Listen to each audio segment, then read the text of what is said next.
புவனகிரியைச் சேர்ந்த 16 வயது சிறுமியை பாலியல் வன்கொடுமை கடந்த 3 ஆண்டுகளாக நண்பர்களுடன் சேர்ந்து செய்த அண்ணன் முறை உறவு கொண்ட இளைஞரை தற்போது போலீசார் கைது செய்திருக்கிறார்கள். 4 பேர் மீது இந்த விவகாரத்தில் போக்சோ வழக்கு பதிவு செய்து 3 பேர் தற்போது வரை கைது செய்யப்பட்டிருக்கிறார்கள். ஒருவரை தீவிரமாக தேடி வருகின்றனர் சிதம்பரம் காவல் நிலைய போலீசார்.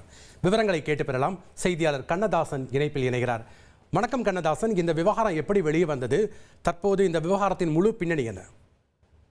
வணக்கம்.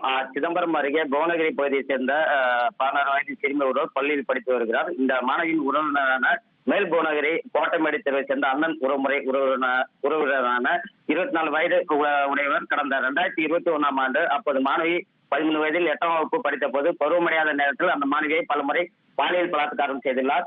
பின்னர் இது குறித்து அவர் தனது நண்பர்களுக்கு கூறியதாக தெரிகிறது. இந்த நிலையில் அதே பகுதியை சேர்ந்த அரவிந்த், சூரிய பிரகாஷ் என்கிற ஆதி, மேல்பூனையை சேர்ந்த காதலன் சக்தி ஆகிய மூவரும் சிறுமியிடம் தனித்தனியாக பேசி நடந்த சம்பவத்தை கூறி அவரை மிரட்டி சிறுமியை பாலியல் பலாத்காரம் செய்துள்ளனர்.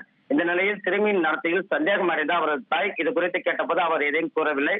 இதையடுத்து சிறுமியின் தாய் தனது மகளை சென்னையில் உள்ள சிறுமியின் சித்தி வீட்டிற்கு அழைத்து சென்று விட்டுள்ளார். அங்கு சித்தி சிறுமியிடம் கேட்டபோது நடந்த சம்பவங்கள் குறித்து சிறுமி தெரிவித்துள்ளார். இதனால் அதிர்ச்சி அடைந்த சிறுமியின் சித்தி சம்பவம் குறித்து சென்னை காவல் நிலையத்தில் புகார் கொடுத்துள்ளார். அவர்களது தகவலின் பேரில் சிதம்பரம் அனைத்து மகளிர் காவல் நிலைய போலீசார் இந்த புகார் பெற்றுள்ளனர். பின்னர் புகார் பெற்ற போலீசார் போக்சோ சட்டத்திற்கு சூரிய பிரகாஷ் என்கிற ஆதி, சக்தி, அரவிந்த் ஆகிய 4 பேர் மீதும் வழக்கு பதிவு செய்து விசாரணை நடத்தினர். இந்த சம்பவத்தில் அரவிந்த் என்பவர் மட்டும் தலைமறையாகிவிட்ட நிலையில 4 பேர் மீதும் போக்சோ சட்டத்திற்கு வழக்கு பதிவு செய்து 3 பேரை கைது செய்து நீதிமன்றத்தில் ஆஜர்படுத்தி சிறையில் அடைத்தனர். தலைமறையாகியுள்ள அரவிந்தை போலீசார் வலைவீசி தேடி வருகின்றனர். இந்த சம்பவம் புவனகிரி பகுதியில் பெரும் அதிர்ச்சியை ஏற்படுத்தி உள்ளது.